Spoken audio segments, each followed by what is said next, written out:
What is going on, guys? Welcome back to Mic Time. We have a special guest here today, and Jay is also back from Florida. Yo, I'm here. What's up? And I'm tan. Yeah, I'm tan. Look, I don't got no tan lines on my ankles from the socks. Yeah, he's his normal color. But guys, I want to do a quick intro for our guest because he is really awesome. He is a CEO. He is an entrepreneur. He's a husband and a father. He's been featured on Forbes magazine, also known as the #1 firearms dealer. This is Derek Pitera, the gun guy. How are you guys? How are you? Thanks for having me. Yeah, Thank you so much for Appreciate coming on, man. Jay and I, we have, I would say just kind of getting to know you, but I've known about SC Arms, your shop, and I think it's an absolute great shop in Jersey. The experience that I had there, absolutely, 10/10. And it's, I think for Jersey, a really big thing to have that sort of presence and professionalism. So I just want to say thank you for that also. I appreciate that. But kind of for the audience, if you don't mind, kind of just give them after I just, did a little intro, kind of like who you are and what you do. I'm, everybody calls me Derek the gun guy. Kind of just figuring out myself over the years in this firearms world, but we found our niche. We found my passion, kind of where I wanted to go, what route I wanted to go. I'm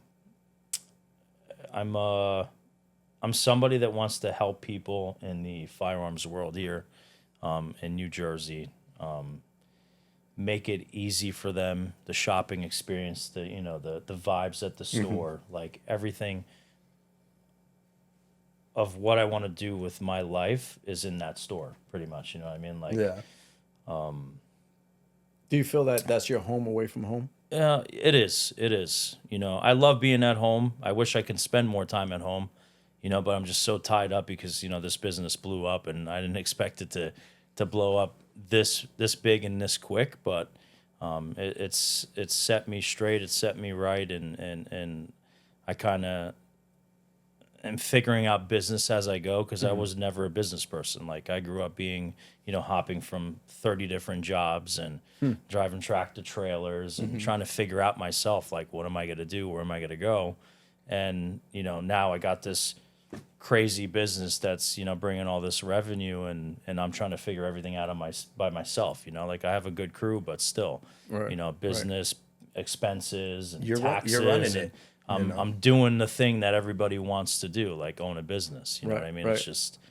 And you didn't go to school for business or anything like that. Did you go to college? I went to DeVry for about a year and a half and then dropped out. I just figured out it wasn't for me. I suck at math, so. Hey, I'll second Math that. got me like. I'll second that. Yeah, Math's not math. Math, like literally.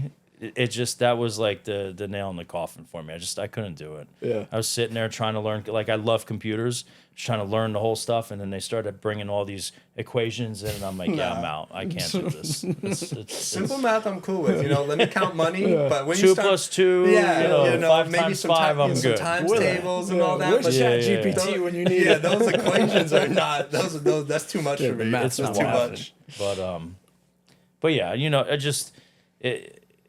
I was trying to figure out where I'm going to go in life and what I'm going to do, and ended up finding this through a weird scenario, and here we are, just Oh yeah. trying to give people the ultimate shopping experience in New Jersey. So How long has SC Arms been open? 13 years now. 13 years. Yeah. How'd you come up with the name SC? What does it stand for? So it originally, and it still is, it's Savage Cerakote. Because when we first started our business, I was doing only Cerakoting and gunsmithing. I used to work for a local company, that they were doing custom painting and custom powder coating and stuff like that. And I kind of learned the business, and then we kind of snowballed into the firearms coating thing. And I'm like, yeah, this is cool, like started doing some research. They do all these camo things. And I'm like, all right, I feel like I'm going to do this because I'm a very artsy person and I wanted to do it. So, I ended up working there, getting hired full time, worked there for a few years, and then just didn't work out, got canned. There's a lot of he said, she said stuff, and that kind of just lit my fire under my ass to just stop working for the man. You know what I mean? Right. Like I've been through probably 30 or 40 jobs in my youth, like bouncing from here to there, like restaurants, bartending, driving tractor trailers, like doing all this stuff, like manual labor, construction. Nothing made me happy. Like I just, I'm like, this isn't it. You know, this isn't what I was born to do. Right. Well, And sorry, keep going. and I was like, you know, we're gonna figure something out. And then once that, you know, that opportunity arose, I was like, this is cool. Yeah. Like, I asked him if he wanted to hire me full time. He called me back like a week later and got the job and started my whole career in that Cerakoting thing, you know. And then after 3 years or whatever it was, I think it was 3 years, I got let go, and that was the end of it. I was like, I'm not working for anybody else anymore. I'm starting my own business. I asked my pops for a loan for like $5,000. Ended up finding another gun store in Woodbridge that I rented space from. Oh, cool. Yeah, it was pretty cool. It just we butted heads too much. And, you know, 6 months into renting the space there at that store, and I'm like, it wasn't gonna work, you know. And I'm like, I need to be by myself and have my own shop, and ended up finding my first little hole in the wall shop in Old Bridge, which was tucked away behind the Chip Chop shop, which was an old chainsaw repair store. And anybody that worked with me and anybody that ever met me, like when we first started there, was like, once you open the door, it literally smelled like pure gasoline and oil from chainsaws all the time. But that's, I guess that kind of shaped me into who I am today. Like I've been through the ringer and through the dirt, and it's just shaped us to where we are. I mean, it's one of those testaments to where, you know, you have been through the trenches, and, you know, whether that's a job that you don't like or you do like, it didn't bring you fulfillment in some sort of thing. And then there was sort of like that epiphany or click where you're like, oh no, like this I really dig, and like I can go through life with, I want to be the best at this, and just watch me, you know, because there's always a lot of times those people that, you know, kind of doubt you and say, you know, sure, you know, you got it. And then they're maybe behind your back, like, he's not going to do it. But I think you've kind of, you know, proved everyone wrong that, you know, they might not have been behind your back, but man, have you, like, through everything, whether it's the Cerakoting to then opening up SE Arms, like completely, There's just other like little steps along the way that, you know, kind of got me there. Like my family and I own a 4-family apartment building in South River. And when I lived downstairs in the apartment building, I had like this really cool like man cave basement that we turned into like a bar poker room. But on the other side of the bar and poker room, there was a makeshift shop that me and my dad built. I had a little workbench set up over there. I knocked a hole in the wall. I made my own spray booth. And down there, I was doing all my custom Cerakoting for like local friends, local cops. Even though I wasn't supposed to. I don't care. Ask me if you have to. But I was doing custom Cerakoting for friends pretty much, just to keep busy, you know what I mean? I mean, that's how you get your name out that way. You know, so many people just start off with friends, family, and local people, and then that's how the name gets made. And then it's like, okay, you know what? I have to take it up to this next level, you know? So let's touch base for anybody who doesn't know what Cerakoting is. You have Cerakoting, you have powder coating, right? Those are two different things. Yeah, two completely different things. Okay, so now I know personally as a gun owner, if I want to powder coat, let's say the slide, Can't do that. You can't do that not with because it powder. has to move. Yeah. So with the Cerakoting, how does that differ from powder coating? Cerakoting is a liquid ceramic, two-part, unless you have the air cure, but it's a two-part liquid ceramic and a catalyst, and it's oven cured, sprayed on through an HVLP gun, like a little mini Iwata and stuff like that. Gotcha. But it's a very thin coating. You gotta, you know, take off the original finish, whatever it is. You're sandblasting the original finish off, and then you're spraying it with the liquid ceramic, pretty much. Gotcha. Oven cure. They also have air cure versions as well, but it's just not as durable as the oven cure. And that's obviously thinner than powder coating. Yes, way thinner, way thinner. It's like less than a mil thick. Wow. Yeah. Okay. So it's very, very thin. Yeah, that So makes like sense. if you ever notice like on a pistol slide or a frame how you have that engraving and stuff and usually has a serial number or the manufacturing. So even if you sandblast that off, like with Cerakote, that doesn't fill that in. That's how thin the coating is. With powder coat, I mean you wouldn't even see it no more because it's just thick so- powder. yeah. and It's just a thick coating, you know. Gotcha. But two different powder coating is like a electrical or electrolysis like process, whatever they hang the part with a metal rod, and the rod is grounded, Yeah. and then just it's powder being shot out of a gun that just statically connects to the metal part, and then it goes into the oven and cures, liquefies and cures. So it's Yeah, pretty I was cool. wondering how to, because I got the Canic, and I was just like, oh, it would be Yeah, nice to change the I got a lot color of this thing. I got a lot of friends in the powder coat world, and I'm just like, dude, it's a very cool process, but it's a freaking messy job. Like it's crazy. Yeah, us in the car industry, like that's all we know is powder coating. Yeah, it's Yeah. wild. That's just what we know. Yeah. Hot. I like imagine like these days, like where it's 100 degrees, and then you're inside of a powder coat shop with those ovens going and those Not only- doors open. Like, Not only that, if Dude. you want to be clean, you Those- got a full suit on sometimes, yeah. you know, because that Bro. stuff gets everywhere. those guys are built different. Yeah, Those guys, built different. Jay from Custom Finishes, bro, you're just an animal. Like that guy. Talk about hard labor, bro. Like Yeah. him, like Jay. I love this kid to death, man. This guy will work 24 hours a day, 7 days a week to support his family, and he's in that powder coat shop, dude, sweating like a slave laborer. Dude, it's Jesus. insanity. Let's That's touch base on that insanity. for a second, right? You just said he would be sweating his shop to support his family.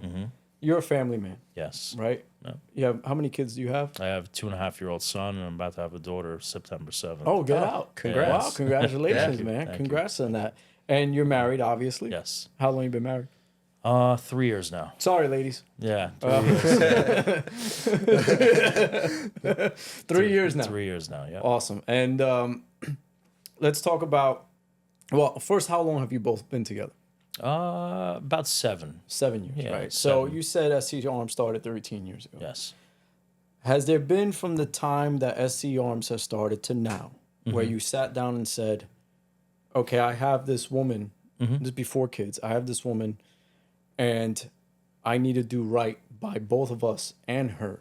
How many times you sat down and said, "Okay, I don't know how this is going to turn out"? Did you have any doubts? Not relationship, but business wise to support a family. Did you have any doubts at that point? There was a time where we had like this transition.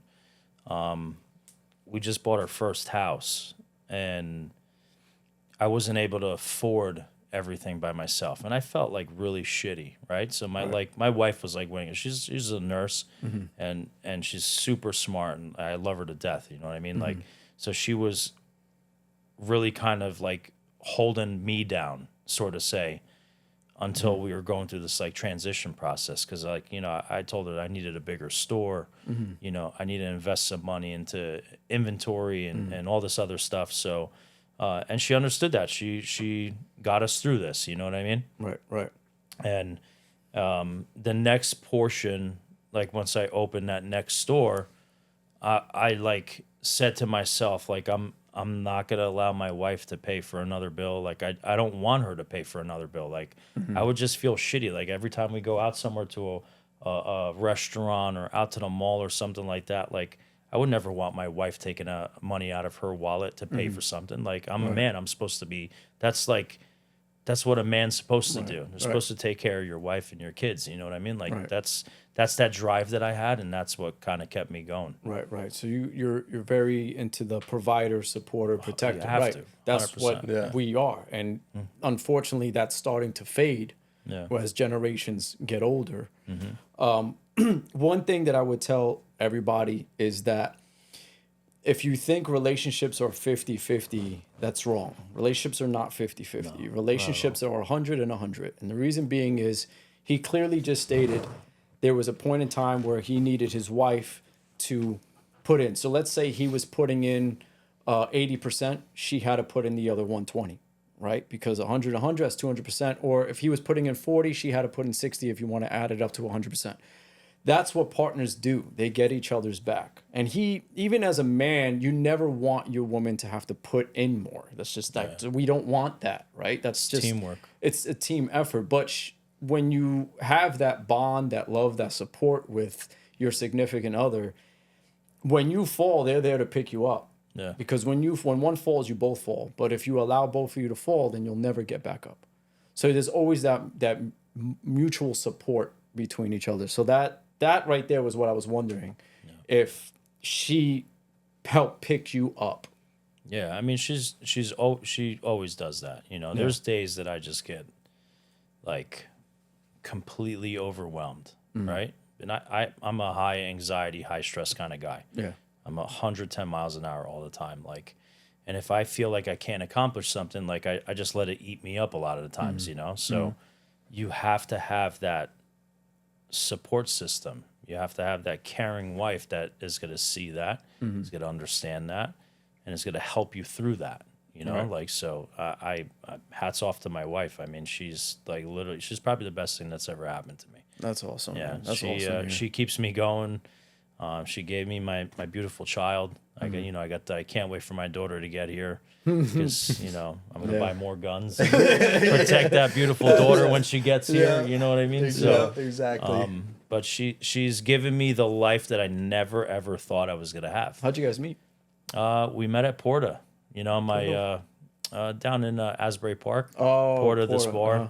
So I'm really not like a huge like going out kind of person. Yeah. I'm more into like the motorcycles, the cars scene, and I'd rather get in my car and drive around through mountains than go to a bar and hang out and just watch a bunch of idiots drink. Right. Be like, Right. That that's and not barbecue me. with family and friends. Yeah. I love it. Yeah. So- I'm in Florida, so I've been wanting to go to bars. Yeah. This guy. So like Never did it here, but I'm doing it. so back in the day, like my best friend Jen would like always say, "Hey, let's go out somewhere. Let's go out somewhere." And she, her and Sophia and a couple other people, they dragged me out to Asbury that night, and I really didn't want to go. Like I was the pissed off guy sitting at the bar with my arms crossed, like I don't want to be here. Like look at these idiots. Yeah. And that's where I met my wife. My wife was Gotcha. in the dance floor, and we locked eyes, and I'm like, that's her. Yeah. Wow. You know what I mean? Wow. So Yeah, that's a I mean, wild. we started talking, we started, kicking it, and it was a good time. Hell yeah. Snowballed into a marriage with second kid on the way, beautiful house, great family, and here we are. So if you knew how it turned out now, you'd go back to that bar. Yeah, we actually went back to that bar. Did you? Not that long ago. That's cool. Yeah. When I bought my first Porsche, and I was like, I'm taking you out on a date night, and we ended up going to Porta and little car thing. They had the Asbury circuit on Thursday nights, and they went out to dinner there and hung out. So kind of reminisced a little bit. That's pretty It was cool, pretty man. cool. Yeah, that's We don't get to do it all the time because of the babysitter whole ordeal and stuff like Yeah, that. But yeah, we yeah. did it. It was fun, man. It was It's a a good special experience. moment. That is you for know, sure. because that meeting of the two of you has created this empire that you guys built together. Yeah. Yeah. Whether you take that as the empire being SC Arms or the amazing family that you built. Yeah. That's awesome, man. Yeah. Yeah, I met my girl at a bar. Yeah. It was a squat rack. It was a different bar. Literally, it was at a awesome. different bar. Yeah. I told we went all the good. time. It's pretty That's good. Wait, awesome. I think I got some. There we go. I was like, I can't hear that. I can't hear that. Yeah, no, it's like people meet at like random times, You just never know when it's the right one or that passerby. person. Yeah. Yeah. Yeah, It's pretty wild. here we are. Thing called life. Hell yeah. But that's what it's all about, I want to do a little pivot because, and this is more still in sort of like I want to bring up like giving back. And I really think it's amazing what you do by how you take care of like law enforcement. I've seen some of the things you've done for them. Can you explain like what is it that you've done for them, or was it something that they came to you by, or was it something that you reached out to them? Because I've seen you've worked with law enforcement and along with other organizations, I think. So I love giving back, right? Like when I was growing up, I had the things that my parents got for me. My mom and dad always bought me whatever I wanted, like they're freaking awesome. But I didn't have all the things that I wanted, you know? So, like, I felt like I lived kind of like a deprived life, but not really. Yeah. You know, they still bought me my cool cars and my Yeah, cool yeah. motorcycles, and I would crash them and do stupid shit and get in trouble all the time. But I felt that, like, once I became successful, like, money's cool, but it's not everything in life. You know what I mean? Like, it'll buy you your fancy cars and your fancy watches and your fancy whatever you want. Yeah. But it's still, it doesn't make you feel good. You know what I mean? What makes me feel good is helping out underprivileged kids, helping out people that can't pay for schooling, helping out law enforcement that need money to better their police department, helping out UFC fighters to get through camp, like that. Like, these are the things that I love doing with people. I love helping them out. Like, it makes you more of a man doing that than just, you know, spending it all on stupid shit all the time. You know? I love the point that you start off with talking about how money doesn't bring you happiness, because we've had that conversation, and I think that's an issue that we in the world have, where people think, oh, if I obtain X amount of dollars, or if I obtain this car, this thing, this materialistic thing, it's just gonna click and I'm gonna be happy. When that's not the case. It's really about, sort of, at least to me, how I bring happiness is the people that I have in my life, the health, and just kind of like life experiences, whether that's giving back, actually just seeing what the world has to offer. But nothing materialistic brings you true happiness. It's actually fulfilling, that's like filling your life with joy and happiness. That's what's actually going to make you happy. Yeah. Yeah, I feel like when someone makes that big purchase of something that they've always wanted. For instance, like, I love Porsches, right? GT3 RS, that's my favorite car. If I was to get that car, I'd be ecstatic. Maybe after a few times of driving it, it gets to the point where that same ecstaticness you had when you first bought it, it's not ever the same, because you're at your highest peak. You understand? Don't get me wrong. When you get in that car, you go, it's woo, let's go. But the peak of that purchase, like, oh my God, I got this car. But you don't hit that again. Well, that's what next always. Yeah. You know, it's almost like you have that goal. It goes in waves. Right. Like, when I bought my first Porsche, I was like, I can't believe I just did that. Like, I couldn't say that 10 years ago. Right. I would have been like, oh, you're fucking nuts. Like, there's no way that you're buying that car. And I bought my first car and I brought it home. And I saw the look on my wife's face, and my wife was like, I know she was pissed off. But then, you know what I mean? Wife would be pissed off. I Like, knew what? she was pissed off. But Right. and then she saw how happy I was, like, you know, a week later, and she started warming up to it. And then I got her into that car for the first time, for that first ride or whatever, and it was cool. Like, and then we felt young again. You know what I mean? Like, we're going on a date, we're going here, we're doing this or whatever. But when you get to that level of income to where you feel like you can make those purchases, it only lasts for a little bit. It's not like you do the purchase and then 3 months, 4 months later, you're just like, yeah, I did it. Now what? Right. Like, You what's know the what I mean? next thing? What's the next thing? Yeah. I go through those phases a lot. My wife will tell you. I am the worst purchaser ever. Like, I buy stuff and I get bored so fast. I've been probably through like 20 cars this year already. You know what I mean? Like, just I'm a little exaggeration there, but I've been through a lot.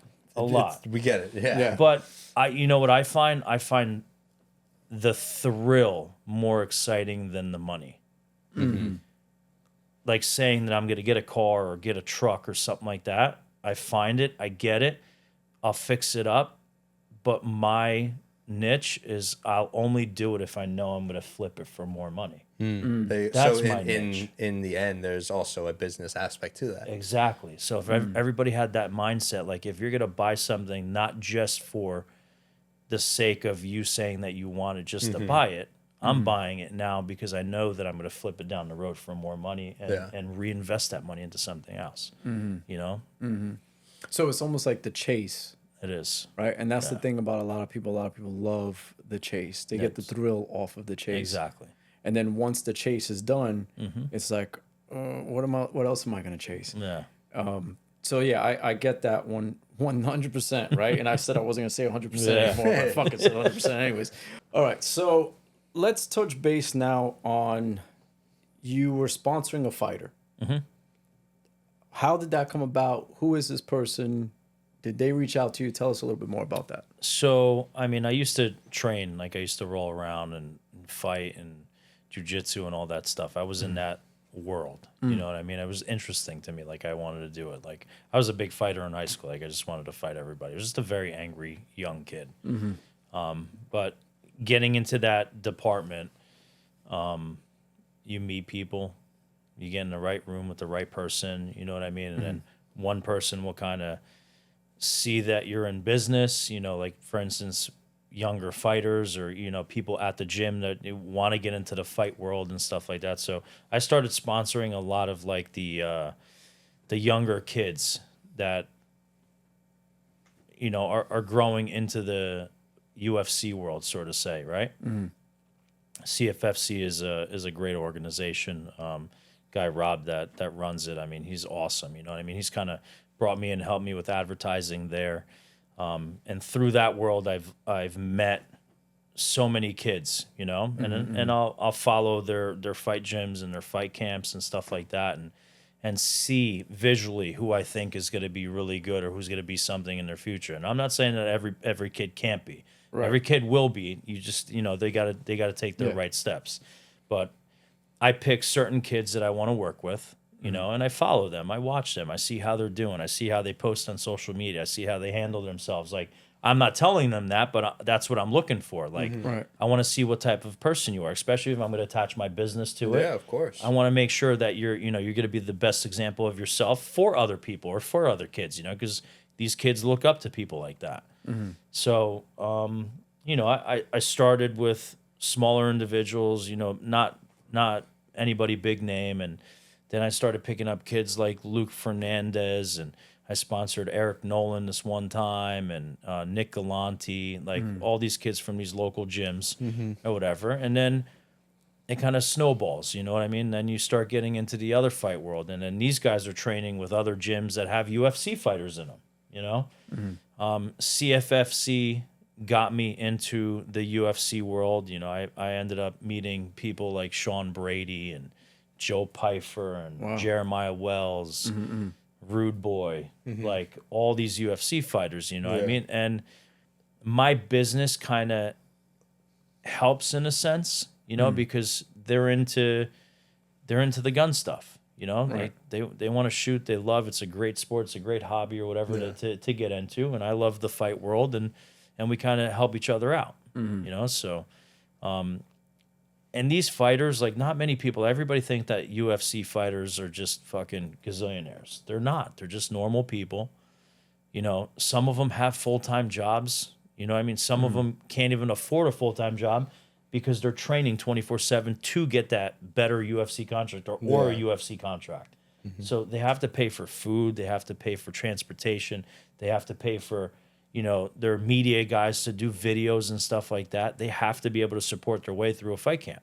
And the way that they do that is they need sponsors, you know?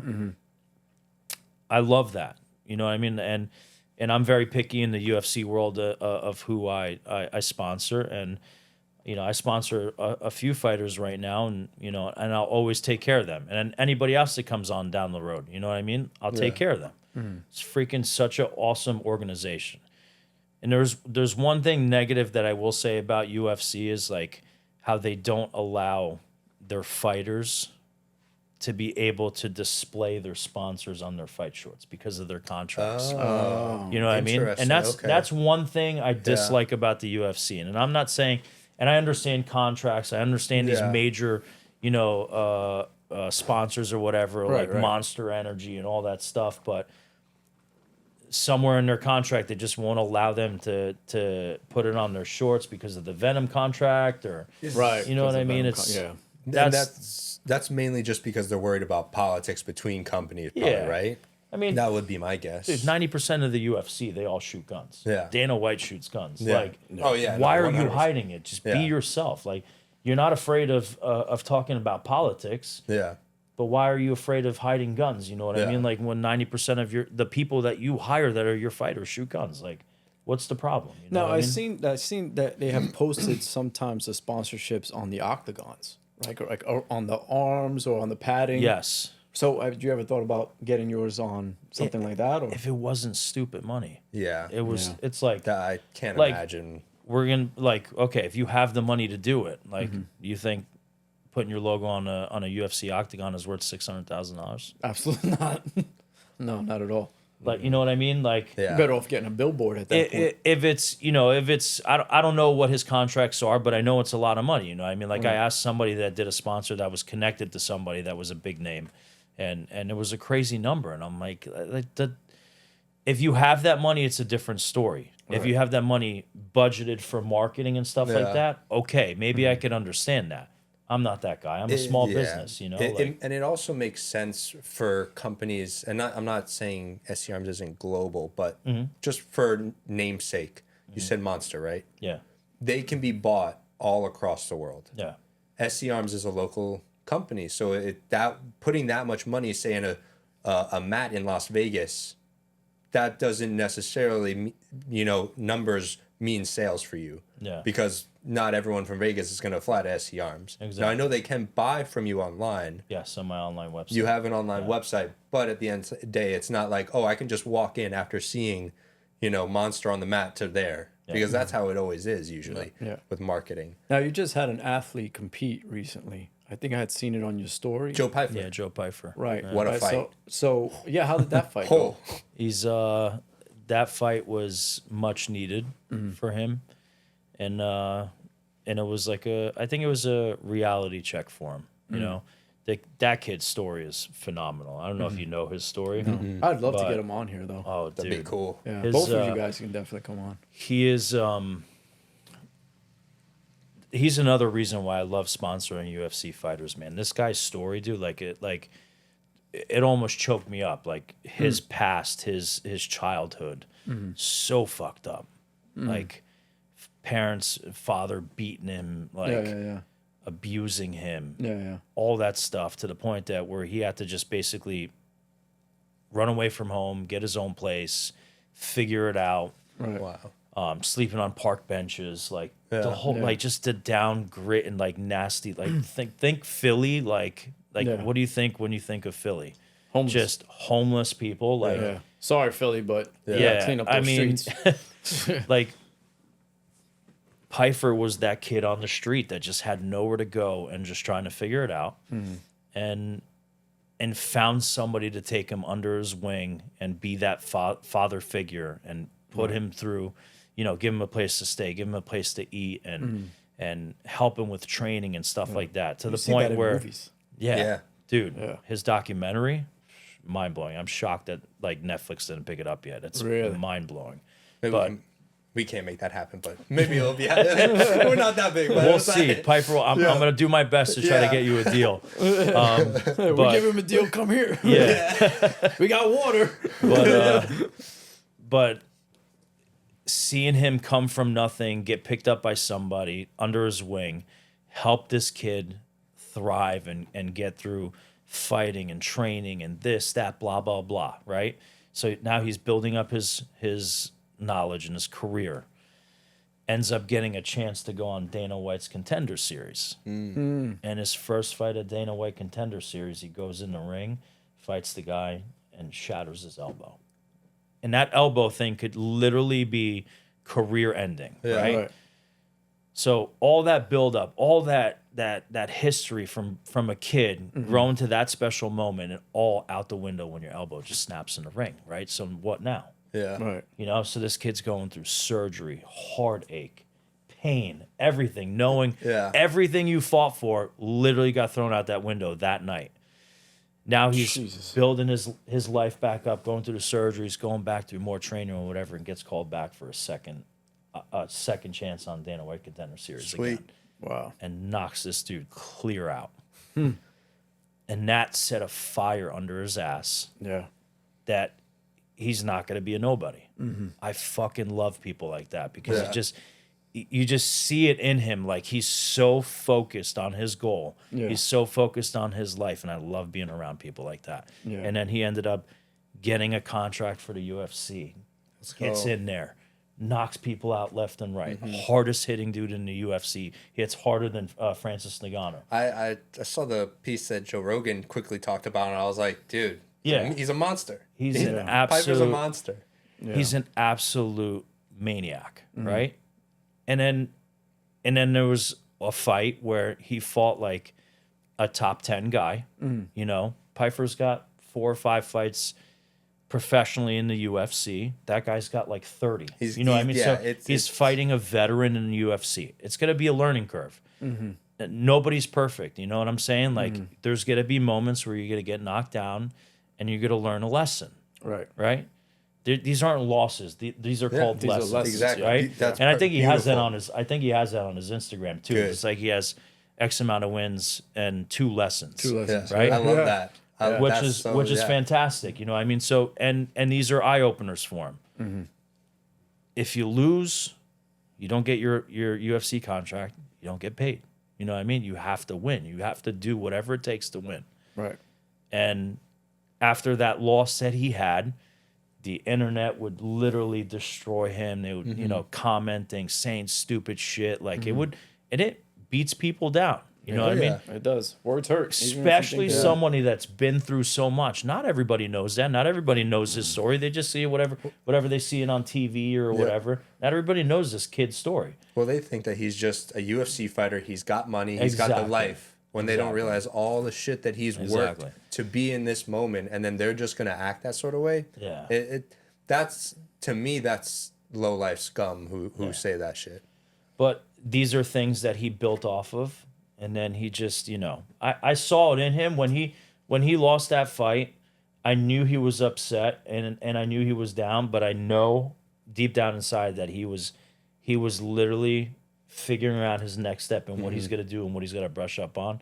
And he went into this next UFC fight and he absolutely annihilated this dude. Like absolutely annihilated him. You gotta check out the fight. Yeah. Yeah, I saw the I'll- clips I'll- of it. He Yeah, leveled him. it's- Like there's no yeah. ifs, ands, or buts. Like Yeah. the kid absolutely leveled him. Yeah. Yeah. Congratulations to him. And yeah. it's guys like that I love sponsoring. Like Sean Brady's another one. Sean Brady's 16-1, I think, in the UFC. Dude's probably one of the scariest dudes in the ring, but he's such a humble, quiet guy. Like he doesn't talk shit like Piper. Like he doesn't, you know what I mean? yeah. He's very cool, calm, collective, but Sean Brady's a super good family person. I've met his parents. I've met his beautiful fiance. Like they're just such great people, and I love being around people like that. And there's a gazillion of them in the UFC world, CFFC world, all these up and coming fighters. Like I know they have real hearts, and that's why I love being around people like that. Yeah. So let's just talk about business perspective then. Yeah. Right? You've made mistakes in business. You've been challenged in business. You've succeeded in business. From the mistakes, what are the lessons that you've learned? And because of those lessons, what have you changed? If you want to Not- narrow it down to like marketing, you can do that too. Yeah, like not being afraid of trying something. You know what I mean? Like being in business sometimes costs a lot of money. Like you gotta spend a lot on stuff. You gotta try new things. You gotta think outside the box. So I was always afraid of thinking outside the box, right? When I first started my Cerakoting business, I was only doing Cerakoting, gunsmithing, building the cool stuff. Like that's where I found my passion to do that. And then my friend Mark, he works for the distributor. So it's like the largest distributor that sells guns in the country, right? And he was like, dude, you already have your FFL license. He was like, why don't you put some retail stuff on the shelves and advertise it and sell it and see if it works out. And I'm like, dude, I can't do that. Like every dollar that I make is for Cerakoting to pay my rent and pay the insurance and pay the to keep the lights on and stuff. And he was like, it's not going to hurt to try. Like what's going to be the problem? Like you buy a gun or two, you put it on the shelf. If it doesn't sell within 30 days, you just pay the bill and we won't we won't buy another gun for next month. And I'm like, all right, but what if it doesn't sell? I don't have money to drop, blah, blah, blah, whatever. So long story short, I tried it, right? I bought my first gun, which was like a $700 SIG. I have the first invoice from the first gun I bought from the distributor hanging in my office because that's what drives me, right? And I'll get into that in a second. But he's like, buy one gun, put it on your shelf, advertise it, and let's see what happens, right? And I did it. I put it on the shelf. I took a picture. I threw it on my Instagram story. Got my page taken down because now I was selling illegal firearms on Instagram. Right. So it got taken down. The next day it got put up, and it was like a warning or whatever. And I get a phone call at the store, and they're like, hey, do you have this gun? And I'm like, yeah. And I'm like, it's this price. And they're like, I'll be down in 10 minutes. I'm going to take it. And I'm like, wow, that was pretty cool. Guy shows up, buys the gun. And I'm like, that was pretty fucking cool. Right. So Mark was like, you see, that wasn't so bad, right? Now I'm starting to understand how distributors work, how things work in the business world. Like I said, I went into this cold feet. I didn't know, I don't know what business was, right? So he's like, let's try figuring out what the popular guns are right now in the industry. Right, and the most popular ones are like your Glock 19s, your SIG P320s, and all this other stuff. So he's like, "Why don't we try 2 of these and 2 of these, right?" And put it on the shelf. A week later, they're sold, and I'm like, "Fucking hey, dude, this is actually pretty cool, right?" So it's like I don't have to front the money right away. Yeah, I get the product, I sell it, and then at the end of the week or 2 week, I think I had, at the time when I first started, I think I had 2 week terms. Like, if it doesn't sell within 2 weeks, you have to pay it back. Gotcha. You know, and that's where you get your net terms on like your net 30s, your net 60s, your net 90s, or whatever, vice versa, right? So I get this stuff, and shit sells within a week, and I'm like, this is fucking great, dude. This is cool. And it instantly like lit me up. I'm like, I can see myself doing retail now.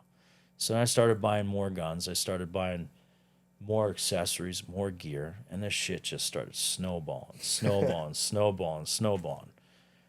My first year in business, I think, not knowing anything, I think we did like $7K in the first year, which is nothing. Yeah. Right. It's like shit. Like, you shouldn't be in business if you're doing 7K a year. Yeah. Right? And then the next year, that number quadruples. And then month by month, it started getting bigger and bigger and bigger and bigger and bigger.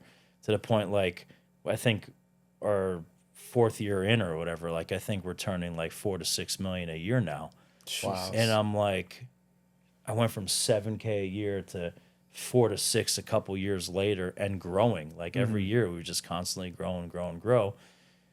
Figuring it out and trying new things is what's helped me get to that next level. You know, That's phenomenal. You got to be willing to take those risks, and Mark will tell you this. Like I'm terrified of getting to that next level because I don't know it. I'm not experienced in that business, but from what I've learned being in business now for 13 years, it's worth the shot. It's worth the risk. You got to do it. Do you ever think about opening at another location outside of Jersey, maybe a different state, like Florida? So, yeah. I know a guy down there. We have customers from all over it's all over the world essentially, but all over the U.S. and I have guys that worked for me, you know, that moved down south. I have customers all over the place, and everybody's like, dude, open up down here, blah blah blah. Now, my goal as a whole, as a business, is I want to be bigger than Bass Pro Shop and Cabela's. Like, I want to be. Hell yeah, I love that goal. I want to be that young, hip brand, right? Right. But with my own twist, with my own flavor. Like, I love hunting, I love fishing. Like, I want all that stuff, but like I want to gear it towards the firearms world and the customization, the art, the brand. Like the Skull logo, the SC, like that's a brand, it's a lifestyle. You know what I mean? Like that's where I kind of want to snowball it to, because I feel like, you know, Cabela's and Bass Pro Shop is cool, but it's just like antiquated. Like Yeah. you Right. go in there, it's like, okay, there's a moose and a trout Yeah, hanging on the right, wall, right. and you can buy some camo boots or whatever, Yeah. and then there's some guns over there, right? Yeah, Like, right. I want to come in and there's people from all walks of life rocking a brand, buying cool guns, buying cool gear, doing meetups and car shows and cars and coffee and things that guys want to do and girls want to do. Yeah. Just have that all in one place. Who That's- wouldn't go there? You Yeah. know? Yeah, that's Who wouldn't want to go to a giant store and bring your car there, show it off while having some coffee with your boys in the morning, and going in and buy a gun, and the guys go have and smoke a cigar over there, the women go and get their nails did or something. Yeah, Who knows? yeah, Like yeah, I want to have all of that in like one building. That's- And then branch that out all over the US, you know. We gotta come up with an event. That's it's. We I gotta come wouldn't call that a goal. I would probably call that your next achievement. We're gonna take it day by day. It's not cheap, it's not easy, but If it was, everyone would do it. Yeah. deep down inside, that's where I want to go. Let's go. I'm hyped, bro. I'm hyped. And I'm gonna get there. You know what I mean? I'll It's bring the just coffee. it's I'm gonna get there, but He's it's got the car. I'll bring the coffee. Hey, I'll It's- film the event. I yeah, got you. exactly. I'll It's bring just nudes. I mean, what? it's one day at a time, man. I can't wait. You know what I mean? It's like I see the goals, I see the vision, the whole nine. I'm just, you know, I'm doing it right. Like I'm taking the cautionary steps. I don't want to get too deep, you know, and we gotta see how like the world is going too. You know what I mean? Like Yeah. knock on wood, dude, like my business has been kind of fail proof. Like it's you know, people need protection. People Yeah. want to be able to protect their families, their belongings and stuff like that. So I feel like I'm in a good area, you know, but I want to make it better. I definitely want to make it better, and I'm gonna fight for that. That's Just, awesome. just for out of sure. curiosity, along with this amazing, cool complex that you have, would a gun range be involved? Yes. So our next step right now, which we're in process of, Okay. what a lot of people know, but we're looking to purchase a piece of land Cool. and build an outdoor range Sweet. with a bigger store. Like right now, I'm leasing space. Like Yeah. we're doing these numbers in a 2,700 square foot Yeah. shopping center that's Yeah. falling apart nonetheless. Yeah, Yeah. You Like- can own a building, and You know, the money I'm dumping for rent and for, you know, this stupid triple net lease, all this crap, like it's just, to me, it's a waste of money. Like it doesn't do me any good. It's helped me grow and expand, but it's just not doing me any good because it's hindering me from all the other things that I can do and offer in my business that I can't in that small little place. Yeah. You know, so I know my next move is going to be my biggest move ever. And I know that's going to take me to the next level in the firearms world. And my goal is to have a giant building, you know, with a warehouse, storage, huge gunsmithing shop, outdoor range that's specific and different than everybody else. Like I want to have the outdoor fire pits. I want to have the outdoor TVs. I want this to be like the cool club where the boys can come and Yeah. hang and do the fire pit and you know shoot the guns and hang out and film a podcast. exactly, you know what I mean? Like have a set on you know Yeah. at the place Yeah. where you guys Yeah. could do that. But like I want it to be like a cool guys club. You know what I mean? Yeah. But anybody's That's awesome. club. No, yeah, And 100%. so we're not being sexist here. Yeah, not at all. But anybody's club here, like I just want a place to where people can come hang out and feel what it's like to be in a world that is very much hated right now. You know what I mean? Like yeah. especially with the current Yeah. times, like Right. everybody hates guns. Right. And once we figure out, you know, where we're gonna be, the place that we're gonna be, and what we're gonna do, I'm gonna make sure that everybody understands that Yeah. this is not a bad field to be in, and it's not as bad as what people see on TV all the time. You know, What I would say is, no matter where you go, no matter what you do, Cody and I will always support you, dude. Yeah. I appreciate that. I mean, 100%. wait, today's the first time that me and Yeah. you actually met. Yeah. Well, I think I met you before, Yeah. but didn't even know you owned it. Yeah. Not gonna lie, I thought the big boy owned it because he looks like the logo.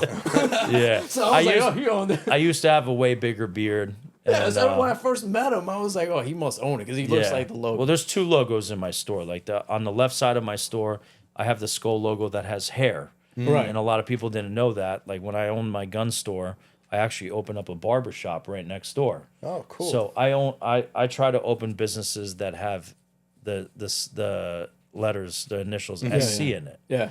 You know, so my first shop was the Savage Cerakote and the SC Arms. Right. And then the other one was Savage Cuts, which was my barbershop. Oh, So if you look on the left side, the skull with the hairdo, that was the barbershop logo. Oh, and we had a gotcha. sick barbershop. You know what I mean? And I ended up partnering up with my boy Carlos.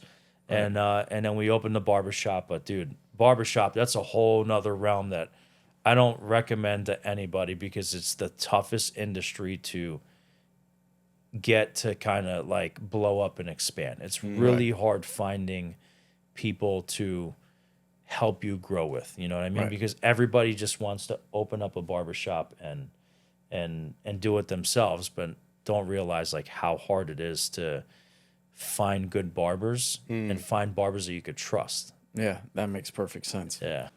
So barbershop, that's a pretty cool thing. I really thought that his logo was that other guy. And I'm not gonna lie, I really did. And if you guys haven't seen his logo, so I think it's on the back. It's on the back of this one. Yes. Yeah. That's This is the logo. that's the here. LE version. Yeah. Right. And if you go to his store and you see a guy that looks like that, that's not the owner. So, I found that out the hard way. So, all right, let's have a little bit of fun.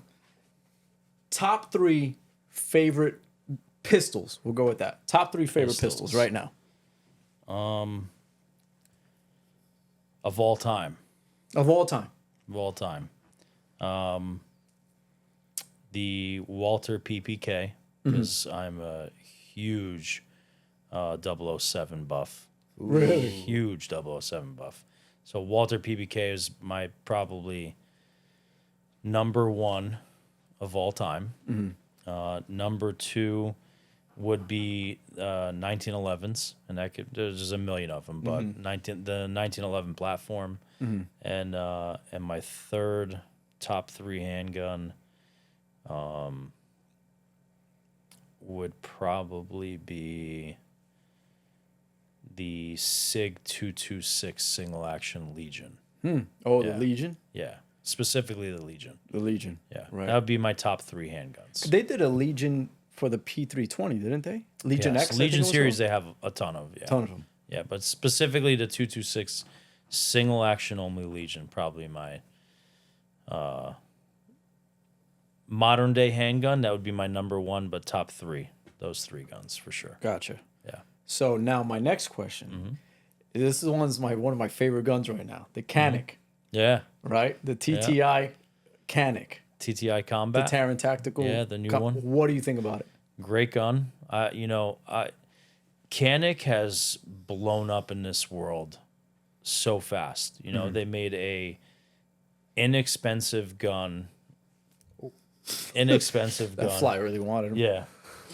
Inexpensive gun, but a great, reliable gun for everybody to afford, you know? And Glock is obviously super popular. Smith & Wesson is super popular. Like, your CZs, your Walters, all that stuff. But, like, this is a new company. Like, you know, they wanted it to compete against all these big-name brands and make it cheaper and better than their gun. And that's exactly what Canic did. And they got so much traction from under them. And people started shooting these guns and they're like, wow, these guns are super reliable, super easy to take apart. You can customize them. You could do this and that, and all for a lot cheaper than a lot of these big name brands. And they saw the hype, they saw the drive, and then they started doing more collaborations and cool colors and stuff that other manufacturers aren't doing, and doing the optic ready stuff. And the colors that they do now are crazy. You know, they do like tanker versions and custom camos and all different colors. Like there's just so many things that Canic does. And the latest greatest thing is, you know, Terran Tactical had so much hype behind them because of the John Wick guns and the John Wick series. And I own a few of those myself. And people wanted that name attached to Canik, and they said, let's just butt heads and do a collaboration. And that's probably one of the best, power plays that Canik have done, because every Terran combat that we get sells out like that. People just go crazy from it. And it's $1,000, compensated Canik that's got Terran Tactical's name on it. It's a no-brainer. Right. It's a no-brainer. I have a Canik Mete SF. Yeah, that's a great carry gun. Right. It's a little big, but that's my carry every day. That's a great carry gun. I added a TLR 7A, and I added a optic. I can't remember. I think the optic started with M, but I don't remember the name of it. I thought you had a Hollow Sun. No, not a Hollow Sun. It was a different one beside the Hollow Sun. I bought it from your store. I don't remember the name of it. It was a new one too. Well, I mean, there's a lot. Yeah, it got a lot of bad reps online, but I love it. It's a really nice red dot. It was, I forget the name of it. The online world is a very, very weird place. That it is. Like I could dive deep into that area, but I always tell my first time customers whenever they come to the store, don't read what they put on the internet all the time, because that's based off of that person's opinion and experience with that gun. That might not be yours. Right. Yeah. Right. Like and I always tell, the cool thing about my stores, and a lot of people will tell you this, I'm not all about the sale at my store. I don't care about getting rich. I don't want to be rich. You know what I mean? I want my family to be taken care of. I want my employees to be paid, and I want everybody to be happy. I want to eat the same table as you guys eat at.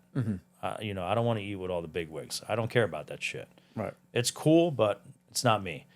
My goal is bring the customer in and give that customer the same time, the same experience as I'm going to give the next customer. If I spend an hour with that customer, I'm spending an hour with you. There's no difference. You know what I mean? Right. We will knowledge you. We will tell you all the differences about all these different guns. I'll even recommend the customer to go to another store. And if I don't have it on my shelf, go check out this guy's store. Go check out this guy's range. There's plenty of business out there for everybody. Other gun stores in New Jersey, everybody's just like, oh, don't go to this guy. These guys are shit. My policy in my store is we don't talk shit about anybody. Right. There's plenty of business out there for everybody. I got guys that open other stores around here, and I send business their way. And you know what that guy's doing? He's gonna send that customer to my store if they don't have something, and we help each other. That's the washing hand. Like that's the helping hand. That's what we need more of. Right. Everybody eats. Everybody eats. That's what it's about. It's not about me getting ahead. But like, like you said, there's plenty for everyone. Right. Like let's all go up in life. Right. There's that saying that I love to live by is I'd rather eat crumbs with bums than steaks with snakes. And wow. it's that's a new reel. That's I mean, forget that, but I like that's that. good. It's It's a fantastic saying that I love, and I live by that. Like, I'd rather help the nobody than help the somebody that is only in it for the money aspect, nothing else. Like, right. The guy that doesn't have anything loves the experience more and the knowledge than just selling him something and then watching him walk out the door and never come back again. Right.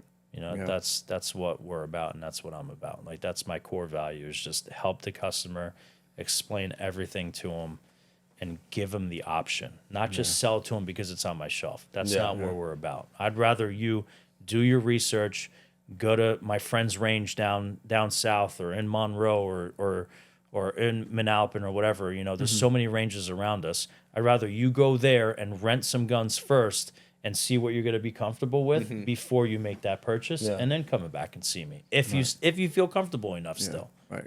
Right. But that's my goal. Yeah, 'cause I always said if you do right by people, people will do right by you. 100%. Yeah, that's awesome. Damn, that was good. So all in all, the Canik is really good. Canik is this freaking fly. Yeah, Canik is awesome. Man, They got a lot of heat because they were Turkish, and everybody's like, "Buy American, Yeah. buy American." But it's it has such a great trigger. Yeah. They have such a great trigger. Anyways, we're not sponsored by Canik. I just like Canik. Anything John Wick, I like. Yeah. He This could guy. shoot a pistol out of a fucking Did straw, you and shoot I one? want to buy it. You shoot one of those guns, you'd be shocked. Yeah. You'd be on a different level. Yeah, yeah. So, Cody, you got anything you want to add to this? I just want to say thank you for joining us, man. Like, I've had an absolute blast, you know, getting pleasure, to learn man. more My about pleasure. you and the company and your upbringing. And I think, you know, Jay and I can say just thank you for giving your time to us. Always, Yeah, man. You know, yeah. If one final thing, if you can talk to the people out here, give them your final thoughts, let them know what you're feeling, what you're thinking. Business. Anything, business, family, friends, the podcast, whatever. Be as present as you can for your family. Because we don't have a lot of time on this earth. If I can take that extra day or two off during the week just to spend at home with my wife and the kid, I would love to. Sometimes life doesn't give you that. But if you can make that effort to do that, that goes a long way. Right. Yeah. And what Be I would present. say is find your peace. That's the most important thing. The world, and not to take anything away from women, but we're talking as men right now. The world is always putting weight on us. Always. We're always trying to get to the next step. It's funny because my girlfriend told me the other day, she's like, "Baby, you do too much. You got to slow down." And I said, it's funny because a lot of people talk shit about Andrew Tate, but he said one thing that was very, very important to me. He said, no high value man is not stressed. Every high value man is stressed. Oh, man. And and again, am I stressed? I'm a guy that's always trying to find the next step, right? I'm always trying to figure out where it is that I'm going, what's the next move. And at my age now of 37, there are a lot of things I've accomplished. I've owned businesses, I've saved many lives, you know, and now I sit down and I say, what's the next step? And the next step is to start a family, buy a house, and hold my peace, right? So what I would tell everybody is find your peace, regardless of what it is. You can keep going through the trenches, but you got to have that one thing that you hold on that's just, oh, okay, I can take a breather. I have that. That's your family. That's your wife. That's your kids.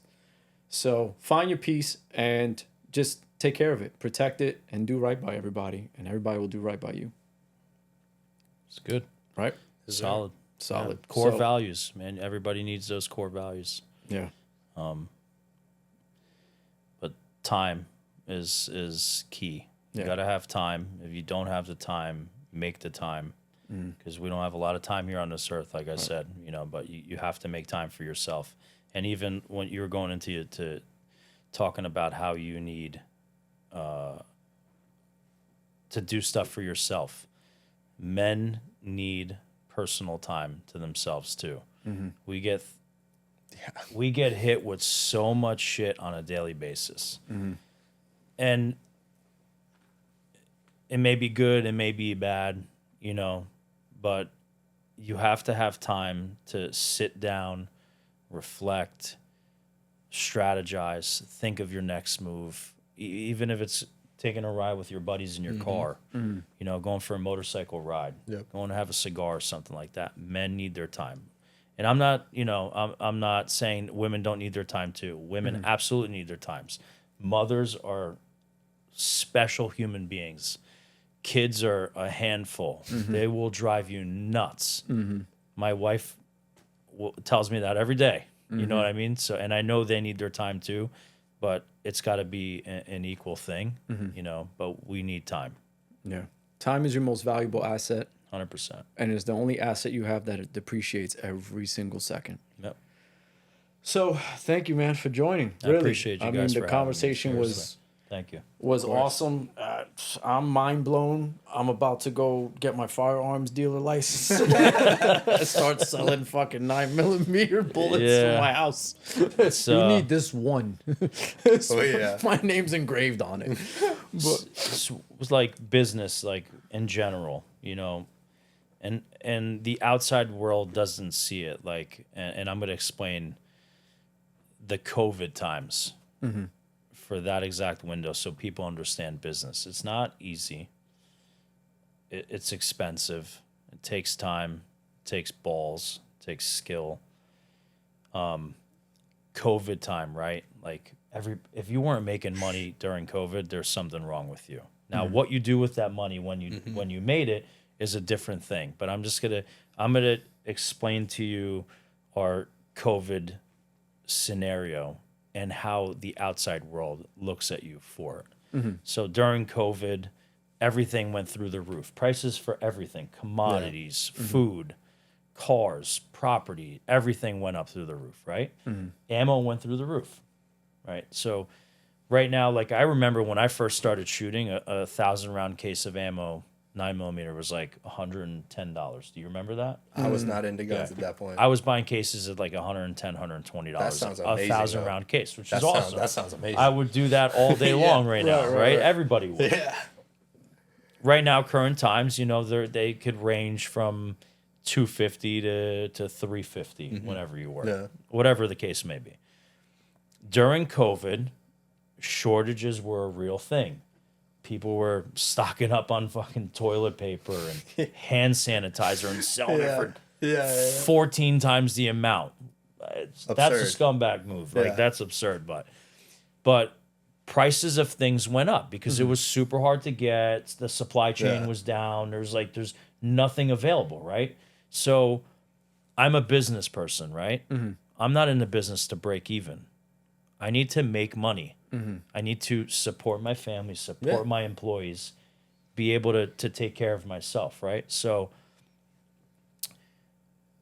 in this world of high cost and high value shit, ammo was like non-existent. So dealers would have to find and outsource their inventory from everywhere, from overseas, from different places, people that were storing it, people that were sitting on it, waiting for moments like this to acquire certain stuff, So that case of ammo that was costing me $300, now that case of ammo was costing me $680 for the same case of ammo. Yeah. wow. Why? Couldn't tell you, but that's just how the industry works during crazy hectic times, right? But in business, we still have to move forward, and people still need ammo. People still need commodities. People still need these necessary items, right? Right. So you still have to have your markup on certain things. Like you still have to make a living, right? So when we mark these things up to that certain price so we can make something and still offer that product to somebody, there's always that one person that's going to call you a price gouger or call you an asshole. It's like, that's fucking overpriced. That's over. Those are the types of people that don't take chances in life. Right. Those are the types of people that won't drop $2 million on ammo to be able to get it because nobody else has it to be able to sell it to the general public. Right. Those are the types of people that I don't fuck with. Yeah. Yeah. That's a business thing that I wish that everybody would learn to stay away from. You know what I mean? Like those are the people that'll just keep you down and not let you move forward. Right. Well, that was like when I owned my business. A lot of people would come to me and they ask me, "Oh, what do you take insurance?" No, I don't. I'm cash based. Yeah. And they said, "Why?" I said, "Because I don't work for insurance companies. I work for you." Yeah. And how well has your insurance been doing for you that you ended up at my doorstep? Yeah. Right. So that's great. You get a certain type of demographic that you aim for, and that's the demographic that you kind of want to stick with, and that's how your business grows. But not by trying to attach your business to every type of demographic. Yeah. There's just that one type, and that's the one that you kind of get towards. With the smart thing, if it was COVID again and I was an arms dealer, I would have just said, you buy this round and I'll give you a roll of toilet paper.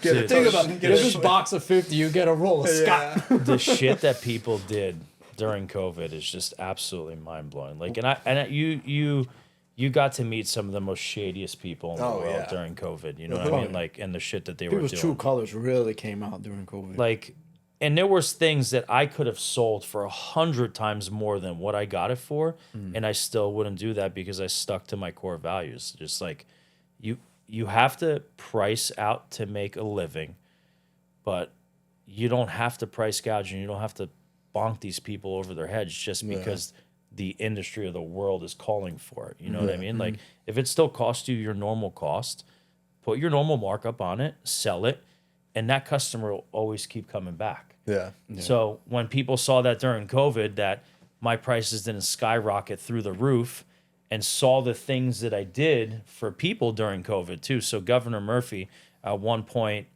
shut all businesses down. I'm sure you heard of that. What was that famous gym in Jersey that fought Attilas, right? March Dude, 16th. March 16th. that guy is a fucking animal. I respect that dude 100%.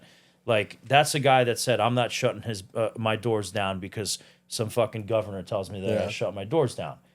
I bet you he's got a family to support. I'm sure he's got a wife to support or kids. I don't really know his story that well, but I saw it, and that was awesome. So Governor Murphy at one point said that we're going to shut this down. So I was like, how the fuck am I going to pay my bills? I'm a new business guy. Now I have this fancy shop. How am I going to pay for my rent at the end? The landlord doesn't give a shit. He still wants his rent at the end of the month, right? The first, thank you. So if you Google, you guys didn't know about this either, but if you Google Uber ammo, I was the first person to deliver ammo in the state of New Jersey because there was a shortage of ammo. Yeah. People were going crazy. My doors were closed because the governor made us close the doors. So I was like, I got to think of ways to sell and make money so I could pay my rent. Right. And I reached out to the state police. I reached out to the guys that are in charge of this. And I'm like, listen, I ran this scenario by him. I was like, if I'm buying the ammo legally from my distributors, right? And when you come and buy handgun ammo in the state of New Jersey, you still have to check that person's driver's license and that person's firearms ID card to be able to log that ammo out to that person. Right. And that's just for handgun ammo. Yeah. So I'm like, so if that person calls me on this cell phone that we got, that was our Uber ammo hotline, right? We're like, it's insane. So I was like, if they call my Uber ammo hotline and they say, hey, I need a case of this, and I deliver it, if I hand deliver it to that person's address and check their driver's license, FID card, and manually write it out, because we were manually writing it out to begin with. Right. Yeah. And I'm delivering it to that address. Can I do that? And they gave me the go-ahead. That's awesome. I went to what is it, like Hertz Rent-A-Car. I rented the biggest Tahoe Suburban that they had. I called my buddy that was a cop. I said, it's time to deliver ammo. And he's like, all right. He's like, I'm not working right now because he was out on like on disability or something like that or whatever. And I was like, all you got to do is sit in the passenger seat because he was hurt. And I was like, you just got to write out the ammo. Right. And as soon as we posted it, dude, our phone was ringing off the hook.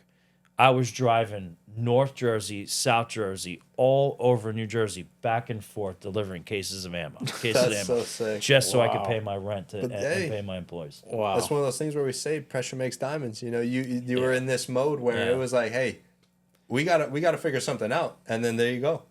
Yeah. Uber ammo. You Google it and you'll see it, dude. It's insane. So cool. It's crazy. That's pretty cool, man. That's such a great story. I had no idea about that. Uber ammo. It's pretty wild. Wow. So I say we close it out there because that was a good story to end it. That was badass. Yeah. So guys, thanks for joining in. Thank you. We thank the owner of SC Arms, Derek, for showing up.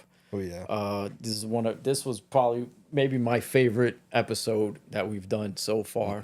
And we're gonna have a lot more episodes like this, so stay tuned for that. Please, guys, we need help on the YouTube. Give us a subscribe. For the love of God, give us a subscribe. We're not asking for much. Just give us a subscribe. You get more episodes like this. You guys play Call of Duty? Oh yeah. You got to be like Nicky Merckx on there. You got to like the channel, hit subscribe. like the channel, put some funny videos on there or whatever. But Yeah, follow these guys, dude. I appreciate you guys having me on here, dude. It's awesome. You guys are great human beings, and the show is awesome. I've been a follower and a watcher myself, and Thank you. I love it. Yeah, we appreciate that, guys. I moved to Florida, so I need help, man. He flew up here just for this. Literally flew up here for this. So please, next time you see me, I'm gonna match my shirt because I keep going in the sun so much. But yeah, stay positive, stay humble, and make sure also don't forget SC Arms is in Spotswood, New Jersey. Our online website is in scarms.com. And our Instagram is SC_ArmsNJ. Follow us, like us. We're always doing cool stuff. Yeah, we'll leave a link to his website in the description of this channel in this video for the YouTube. If you haven't liked, comment, subscribe on that. Follow us on Instagram, TikTok. That's what we got. All of them. Spotify. We're not on Apple. God, we gotta get on Apple, dude. Yeah, but it's all good. Until next time, guys. Yeah, love, Appreciate peace, and you hair guys. grease. Peace.